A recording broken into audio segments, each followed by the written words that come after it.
तो दोस्तों आज की वीडियो में हम आपको रॉकस्टार बैंड की प्रोग्राम लिस्ट देने वाले हैं दोस्तों। ये क्या है?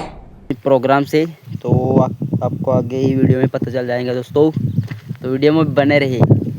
अच्छा, तो पहला प्रोग्राम बुक हुआ है दोस्तों 23/3/2026 को एटी भवर तालुका तड़ोदा जिला नंदुरबार। और दूसरा प्रोग्राम है जो कि 26/4/2026 एटी आचवणी तालुका